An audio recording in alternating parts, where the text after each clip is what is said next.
Katie, Michael, welcome to the Tales of Leadership podcast. How are you both doing? Doing great. Thanks, Great. Josh. Yes. So great. Thanks for having us.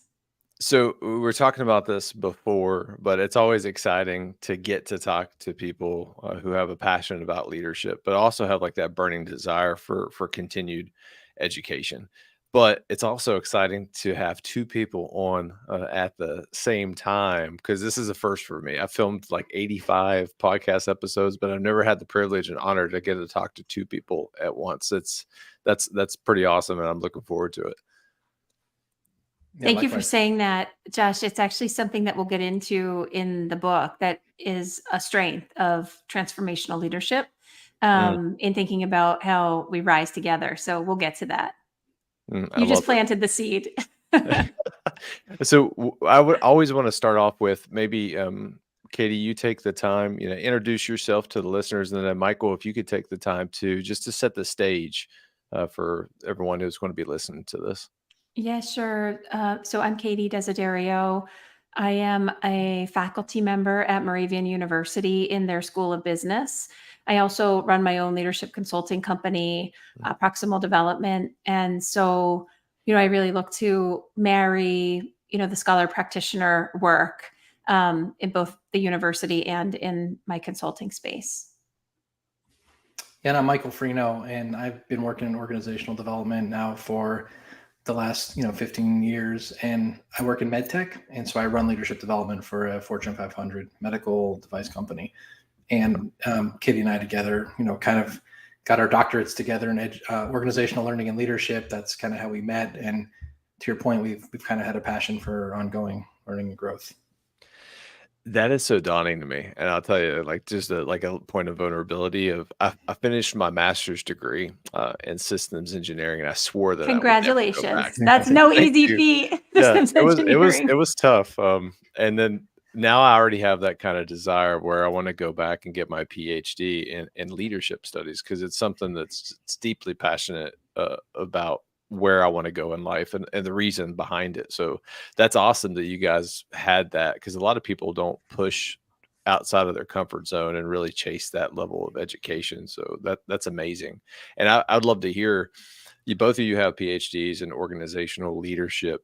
In your terms, I'm curious, how do you define leadership? And maybe is that separate even between the two of you?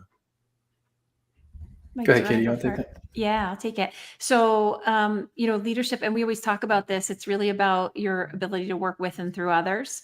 Yeah. And so when we think about leadership, we really deconstruct leadership at the tri level, individual, group, and organizational level. And so if we're defining leadership, right, it starts with each individual. And so there's a space of turning the mirror to really understand yourself, right? Unapologetically and authentically, really get down to who am I? How do I show up? How do I impact people? And then, right, we could look at that effectiveness of working with and through others because we have to first have that heightened self-awareness of ourselves to be effective as we do this important work to kind of inspire the way for others.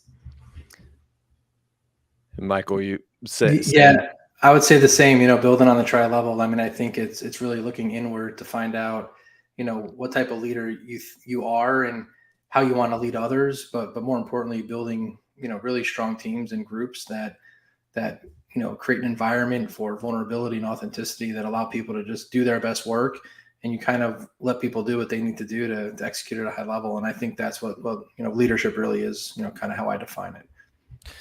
So I love that. And you're going to learn. My wife always hates when she listens to the podcast because I say I love that all the time. It's like my go-to phrase. But I see everything in the terms of leadership from my perspective of how I was raised and how I was learned is through the military.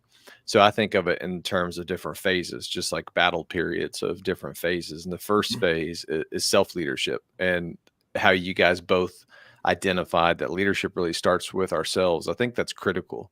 And I want to really highlight that point because it doesn't matter who's listening to this or who gets a chance to read your book that we'll get into in just a little bit.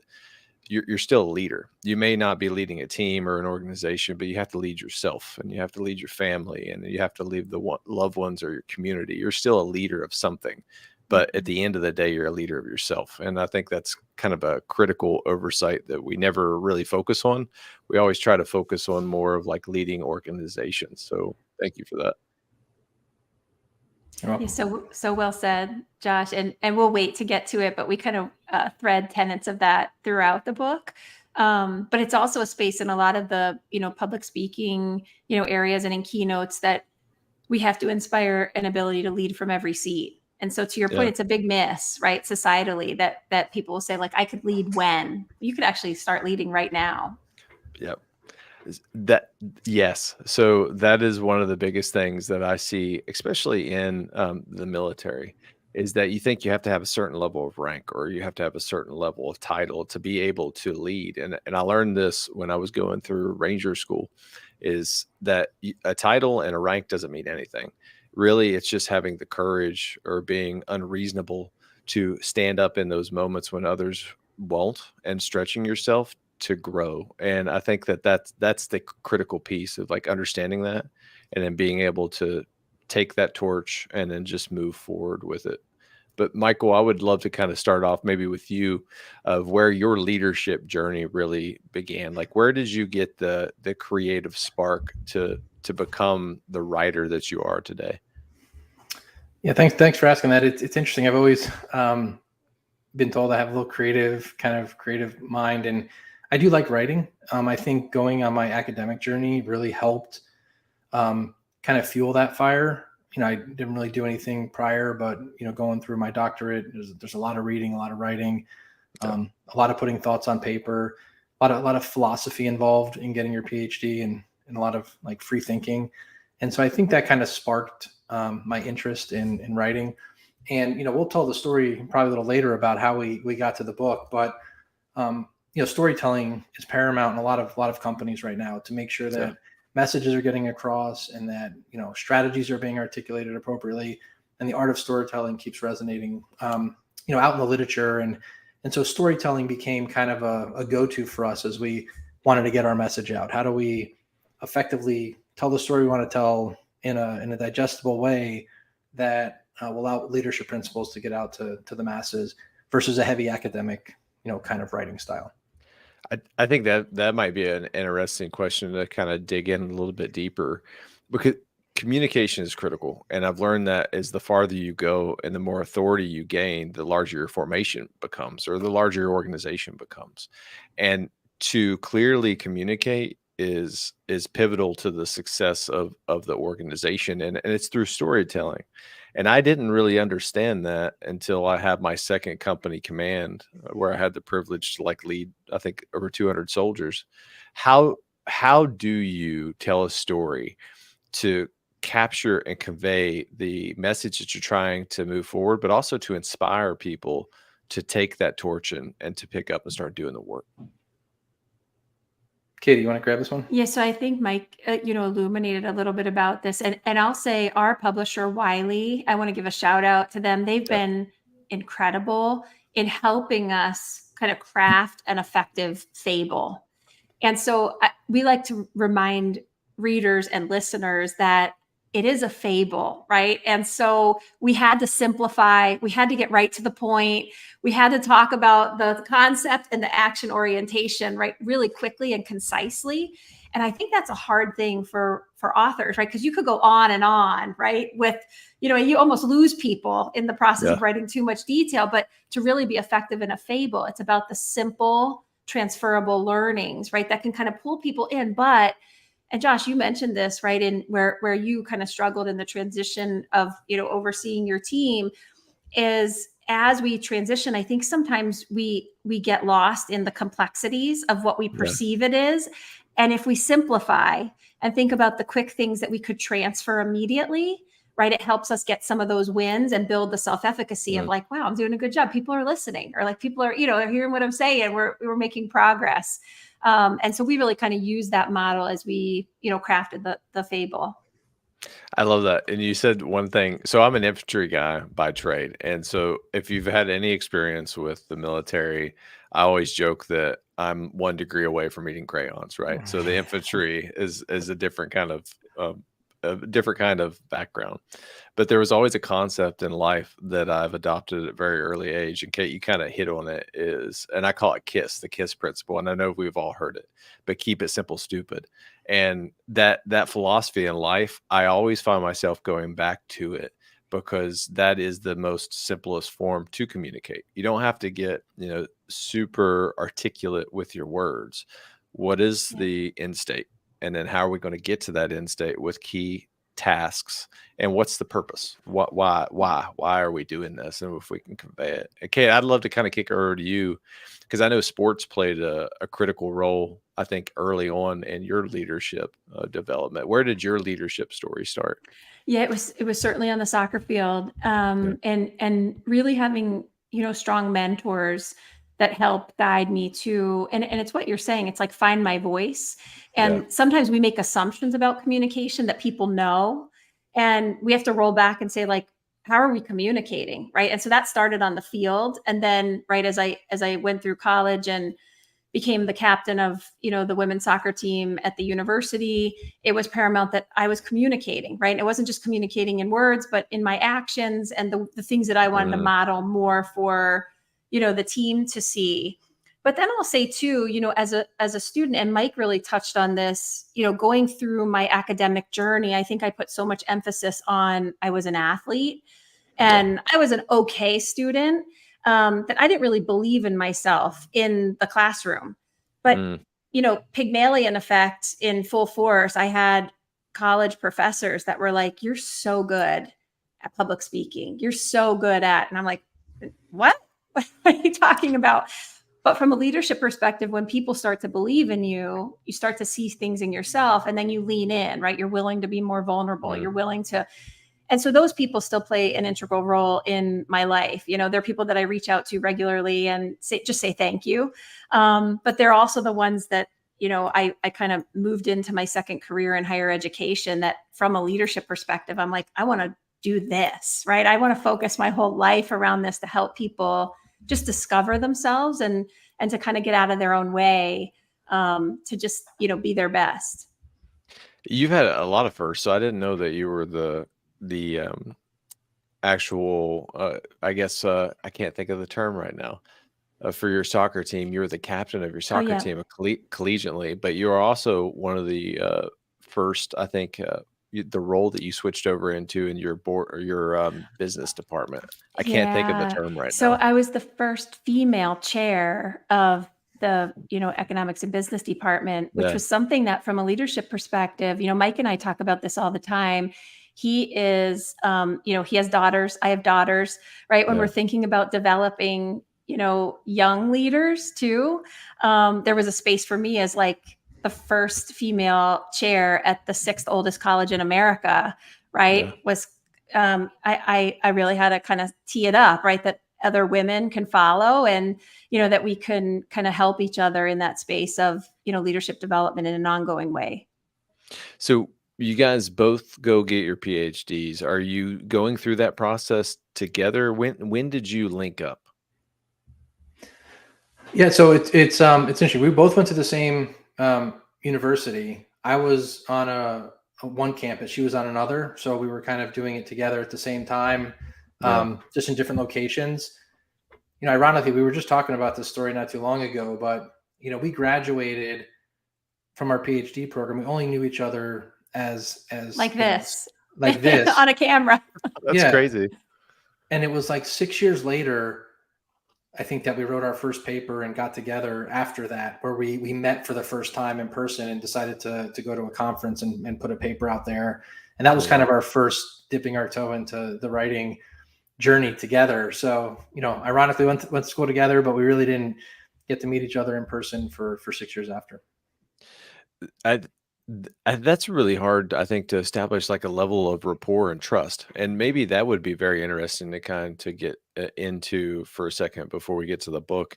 Because I, when I graduated from my systems engineering degree, I left the infantry and I switched into acquisitions, which is a functional area in the Army.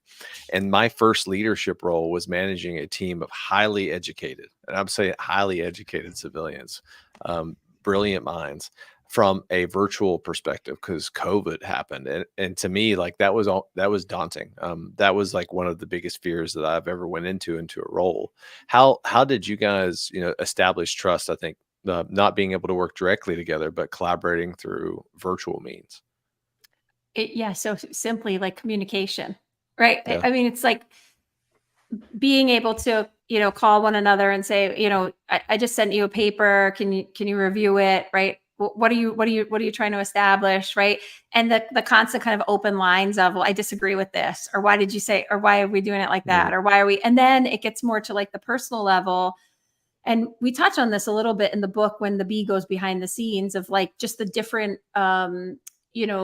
interpretations of employees, right? With Catherine, the protagonist's messages back to her company is we have these deep level diversity differences among us, right? Mike and I couldn't be more different in how we look at the world and how we, right, interact and, right, our personality and behavioral attributes. But it's even identifying those and giving ourselves that space to be ourselves, right? And mhm. and kind of look at like, oh, I wouldn't have thought of it like that. Um, but I think communication becomes a key there in trust building. Mike, do you want to add anything? Yeah, no, I'd agree. And I think that we talked earlier about kind of looking inward about kind Right. of the lenses you're seeing the world through and understanding kind of your leadership style. And I think that's a big part of it, right? If you don't have that kind of understanding of who you are, what's important to you, your core value system, but more importantly, understand the people in your life's core value system, I think it becomes much easier to have those kind of relationships long distance because, compromising someone's values or doing something that upsets them becomes kind of the inhibitor of growth in our opinion. And I think that's kind of the foundational. Yeah, such a good point. Yeah, that is critical. That last piece there, the core values, because it doesn't matter how we communicate, because we're still going to be able to convey our message, but it's that trust, the glue that I think holds organizations together is core values. That the integrity of knowing Mhm. that if I ask you to do something, Kate, that you're going to do it, and I never have to second guess myself when I do ask because I have faith in you. You have a Mhm. high degree of integrity, you have a high character, and then that is critical. That was a great point. And another thing you said, I think Kate, you brought it up in terms of communication, of having healthy candor. You guys weren't afraid to banter back and forth on something when you're collaborating on a document, and that's hard to do, especially I think in a more virtual world because there's a level of like, hey, you're attacking my writing. You can't be face to face, and you can't pick up on all those different emotional cues that you have. But all phenomenal points. And as you guys were going through your PhD, program in organizational leadership, what were some of the research kind of building blocks that you were learning that made transformational leaders and then help build transformational cultures? Katie, you want to take that first? Yeah. So at first, Josh, I want to say as a prelude to the learnings in our doctoral program, you touched on, being able to communicate with candor. And then, something that Mike and I often say in an acronym is DWYSYWD, which is do what you say you will do. Right. So there's I a love that. space of just like, accountability in how we communicate. But we'll like just throw the acronym, right, as DWYSYWD. And we hold each other to it. Right. And so in that space of, I think this threads from, right, our doctoral program is, in relationship building. When we look at the tri-level of leadership, you have to first know yourself, you have to know how you show up, you have to know your impact on others. And so, from there that stems into then how I communicate with Mike, but more importantly than that, how does Mike interpret my message? And Mm, so intention and impact are different. And so my intentions could be, Mike, I want to help you, I'm going to say this. Mike's impact, right, of my message could be like, I can't believe she just said that. Right. And so there has to be alignment there to make mm, sure on my end, right, of what I intended, right, that I'm making it right, in impact. And I think so in a lot of the learnings, like fundamentally, we're almost, we're growth partners, but we're also accountability partners to say, like, we can't be a love it. fraud. Like if we're telling people these are important like tenets of leadership, we need to model these. And the hardest space to do it is like interpersonally, right? When you're put to the test to say, oh wow, when I'm stressed, it's easy for me to revert back to what's easy or what comes Yeah. natural.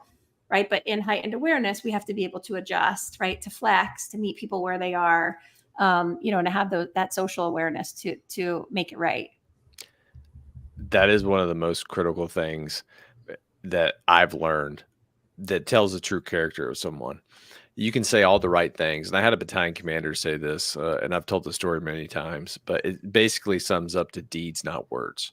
You can say everything on paper, but when the moment comes, is your actions going to align with what you said you're going to do? And are you actually going to model the way? And I love how you say that, is that because you set the standard within the organization, your family, whatever, your team, by the actions and then your words, and they have to match, they have to align. And that's an absolutely beautiful point. And another question that kind of popped in my mind is you guys have a very heavy focus on educational leadership, kind of like the science behind it.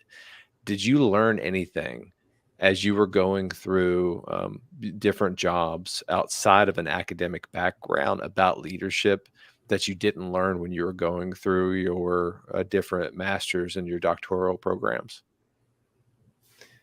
You know, I think one of the, it's interesting as we were kind of listening to the conversation about, actions and words and kind of going Yeah. through the educational leadership piece. So when I graduated college, I started off in sales. I was a sales guy. I was banging on doors selling benefits, human resources, payroll, service, and pharmaceuticals, all that stuff. And so my personality is one that was like execution mode, right? And I think what I learned a lot in the doctoral program shifted my personality significantly, right? I was always a very high on the disc map, a D. And over the years, after getting my doctorate and learning to kind of be more questioning and skeptical, and philosophically, that's what they teach you to do. Like ask questions, ask more questions, challenge, like think different. Mm.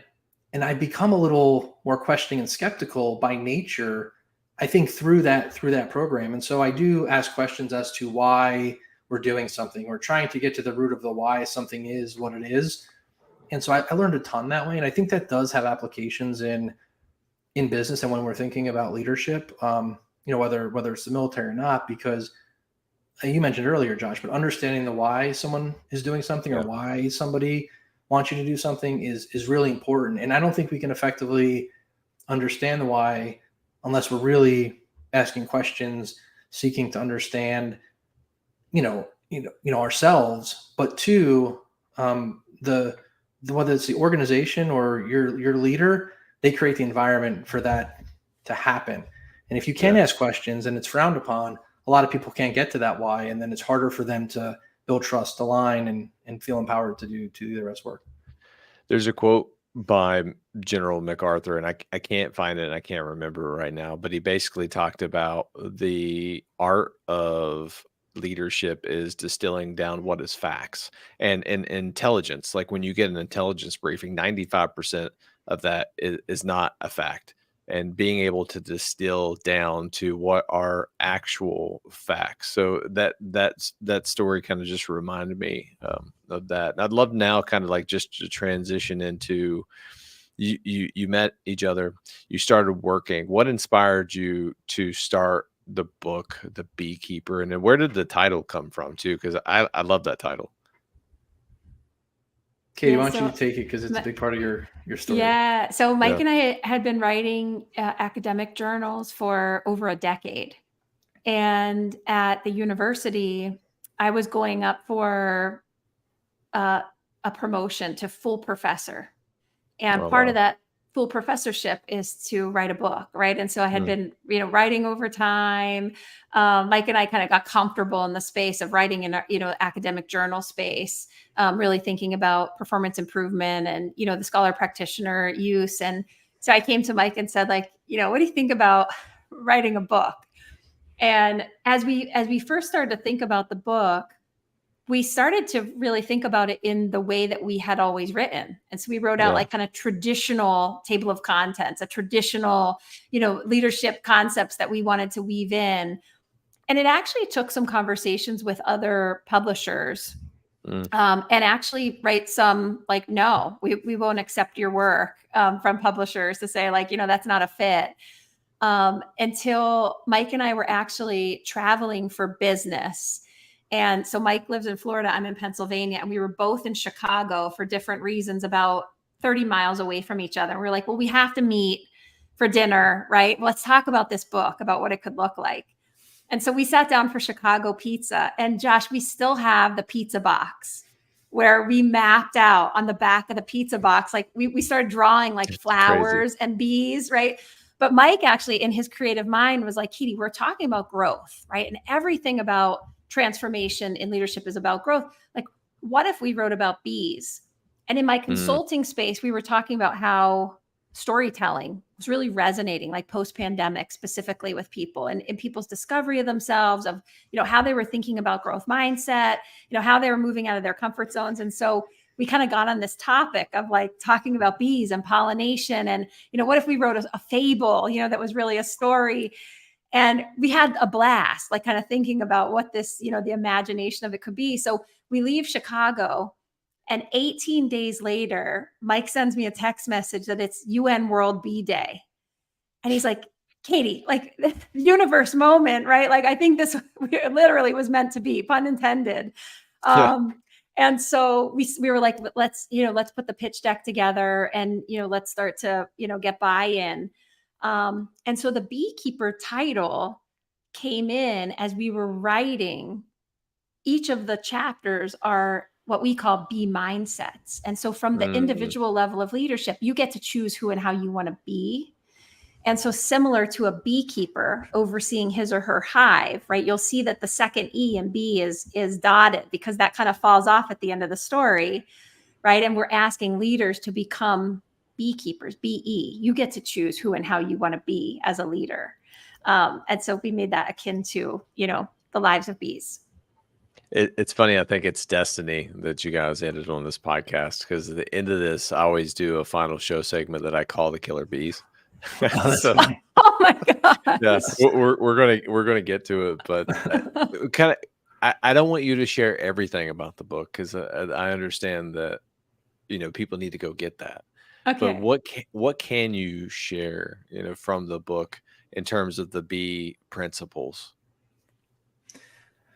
I think one of the themes that is most important for the book is the art of being proximal. It's really kind of the foundation of our book. And so, Katie and I talk about the word proximal and what it means, but it really means center and closest to the heart, right? And when we think about that in medical terms, that's kind of how it's defined.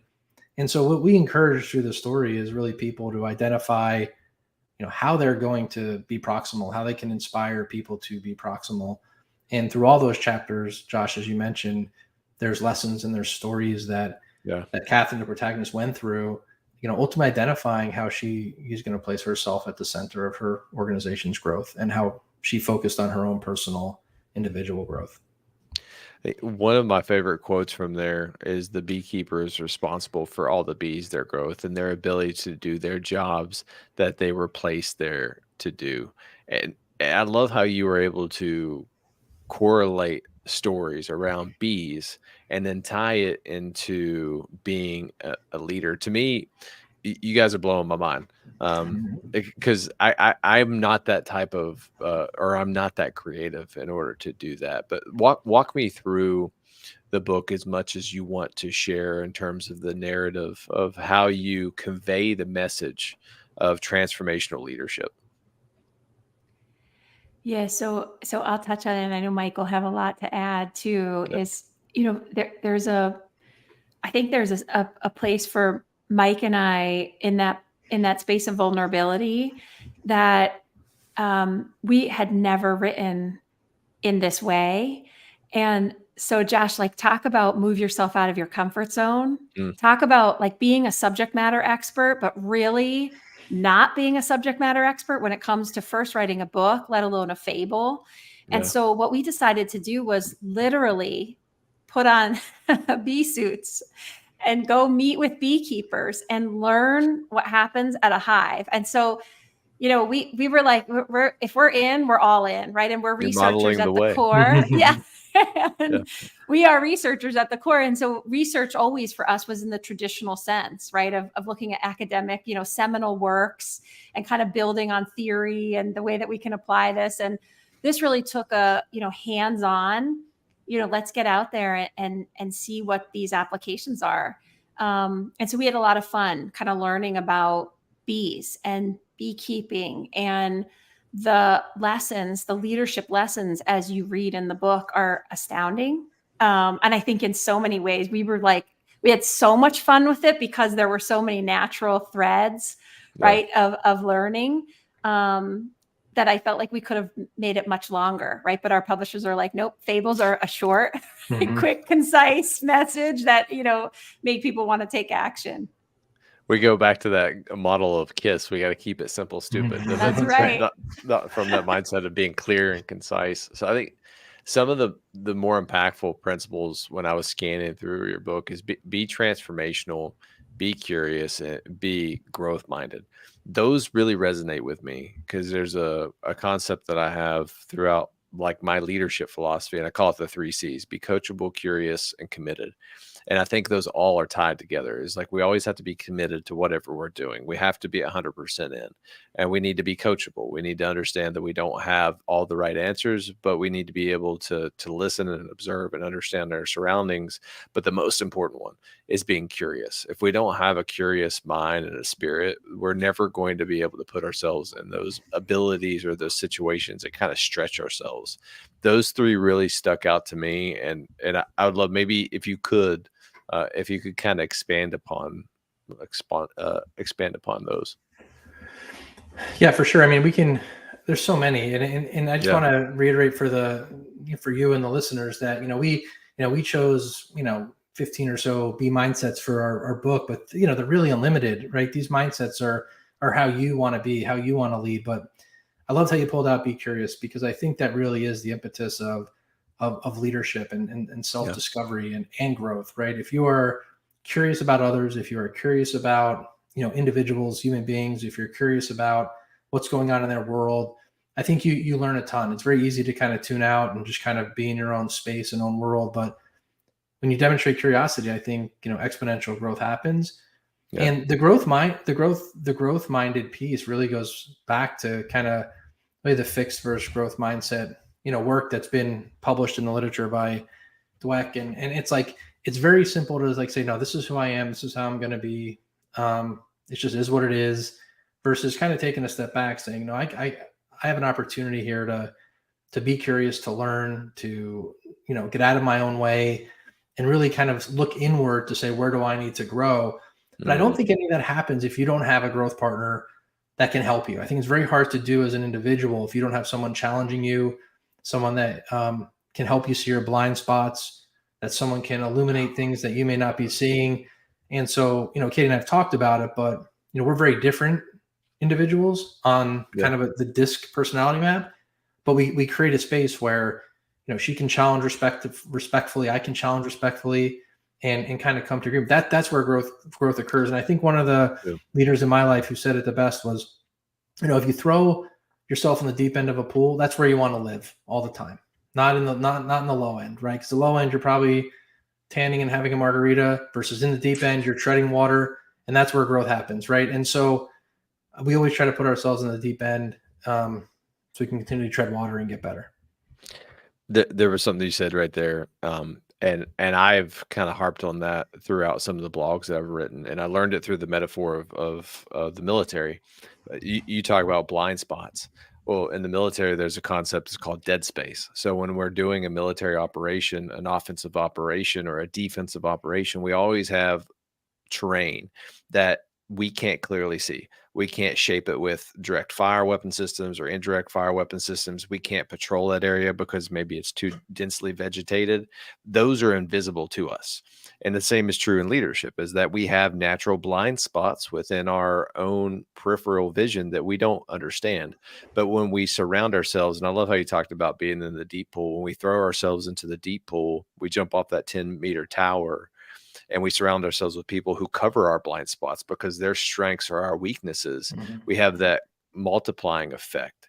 And there was a story, I think Edmund Chung brought it up. It's a really good one, about if you have a horse carrying a buggy, it can pull 4,000 pounds. And if you had 2 horses carrying a buggy, well, in theory, you would think that they could carry 8,000 pounds, but really they could carry up to 12,000 pounds because there's a multiplying effect. And the same is true when you surround yourself with someone like Katie, because Katie, I see our personality is probably very similar. And I need someone like Michael in my life to keep me accountable. And I always talk about accountability for me as an accountability tree, someone that's deeply rooted that can help me when times get tough, but also hold me to the standard and unwavering in their resolve. I love that, man. That was some really great nuggets. Talking through the book, what are some of your favorite parts, I guess, for each one of you? What is your one favorite part in the entire book, the favorite part of the story?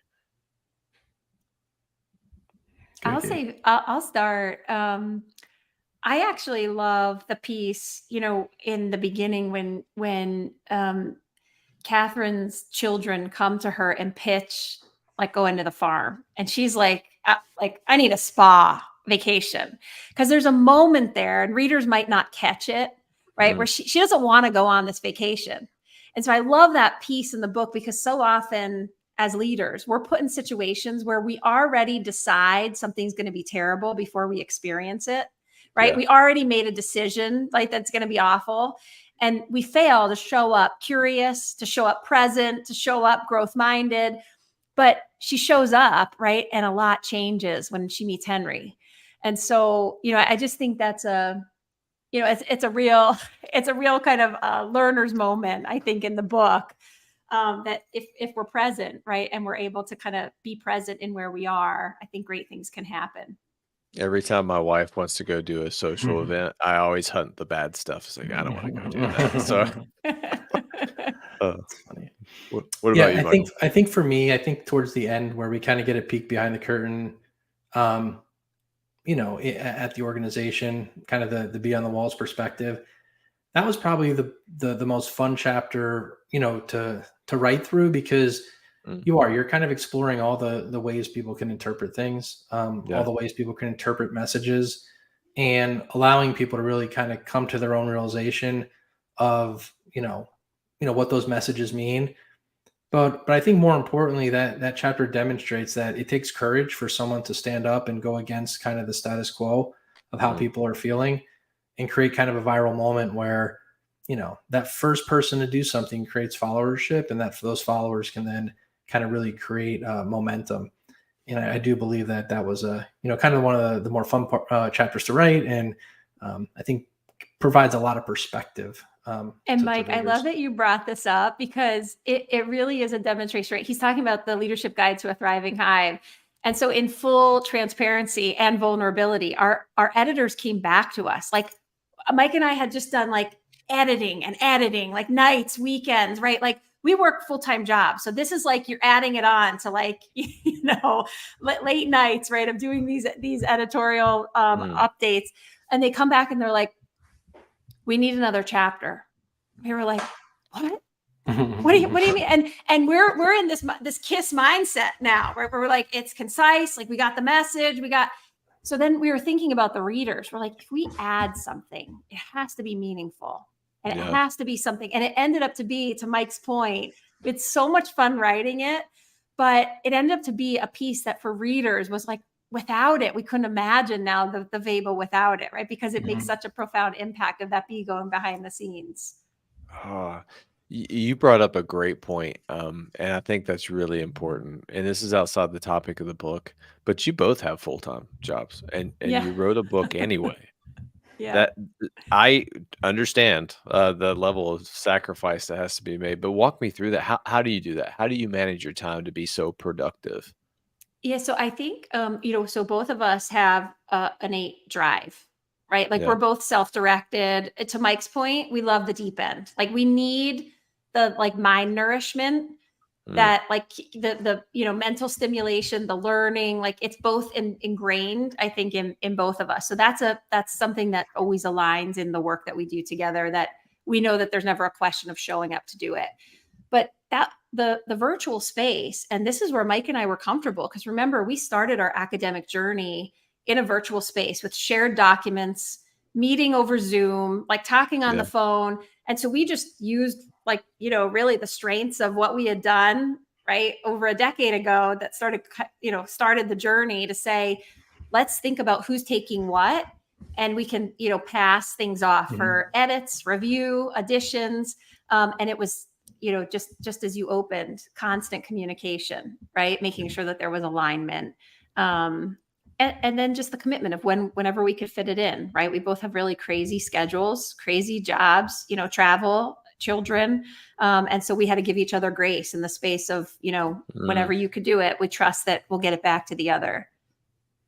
It goes and I back think to sorry, Josh, go ahead. no, I was just saying the core values, that the trust that you guys built. Go ahead, Michael.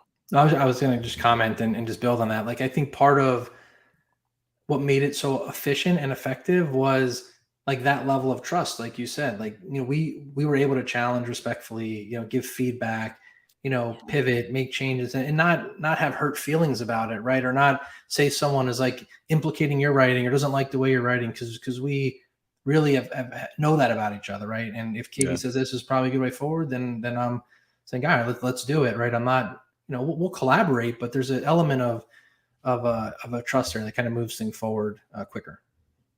So I know we were talking about this, before we started filming the podcast episode, but it's funny, again, in a small world, the two correlations to B's. One is I have my own B leadership philosophy, and I really developed that through all the different leaders that I wanted to emulate when I was growing up as a young officer in the military. Be present, be a problem solver, be positive, be a team player, be humble, be brilliant, and then be gone. So those were kind of like my B leadership philosophies that I would always have as part of like my doc of like whenever I was taking over an organization, these were my B principles. And it's interesting that some of those correlate, I think, directly to the book that you guys written, but I love how you were able still to tease out that story of the beekeeper and correlate that to leadership, because that's such a beautiful metaphor.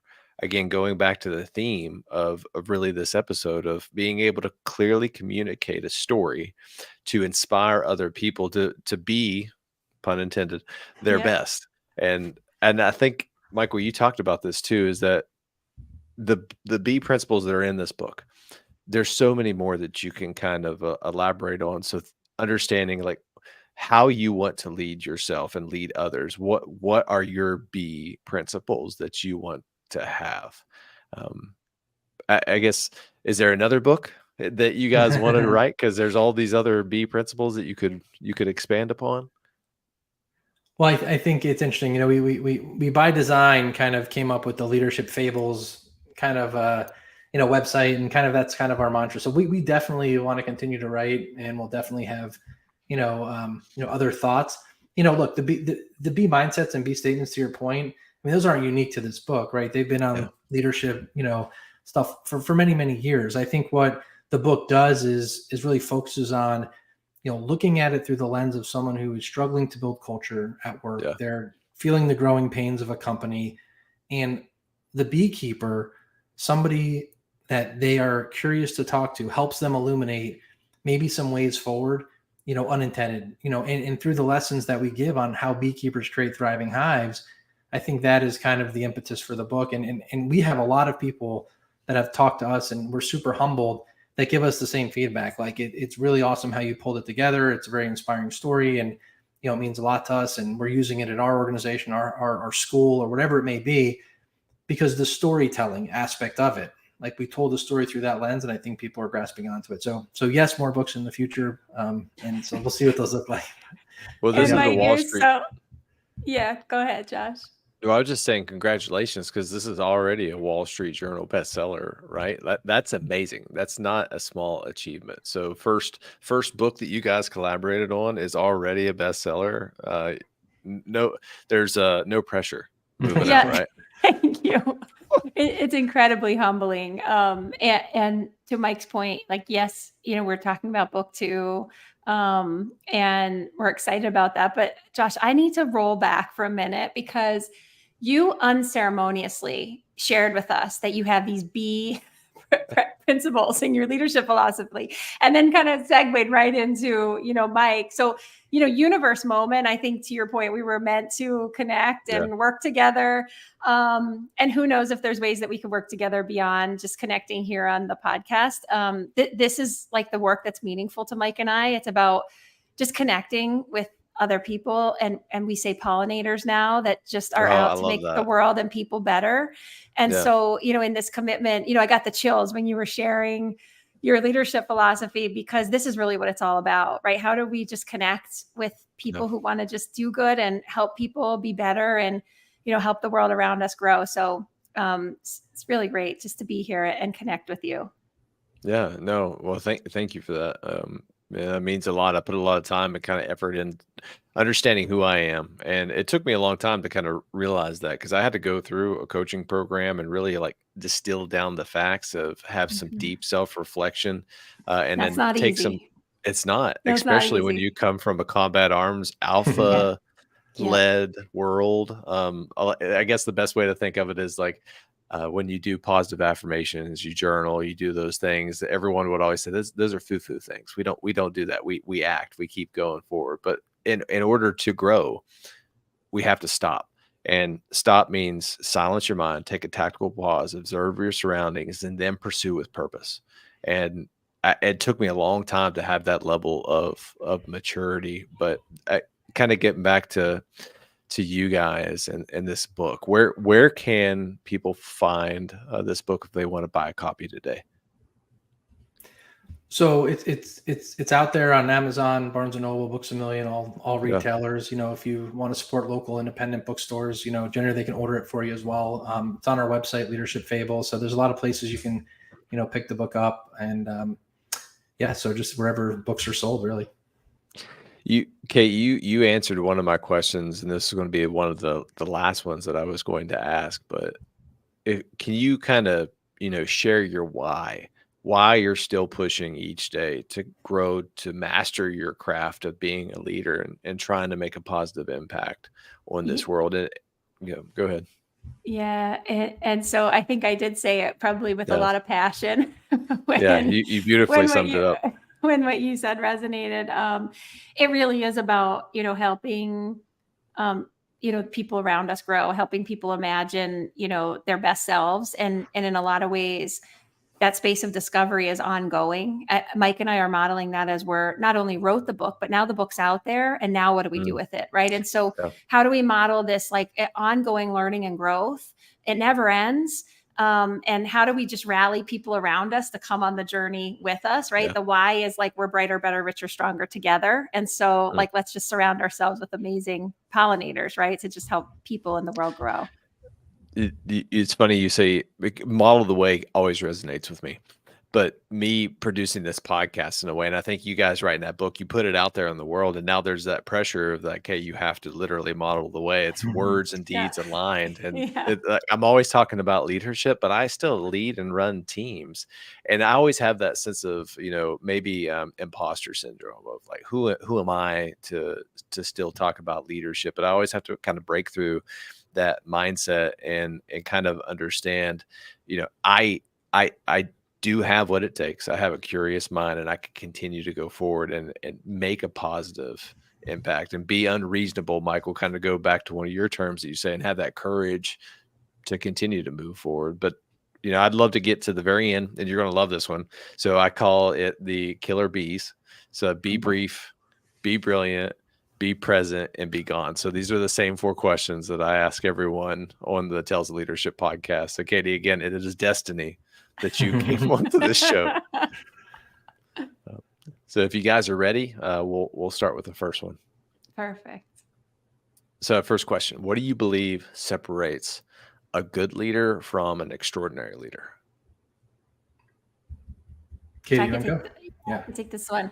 I think it goes back to what we've been talking about, over the course of the last, 50 minutes.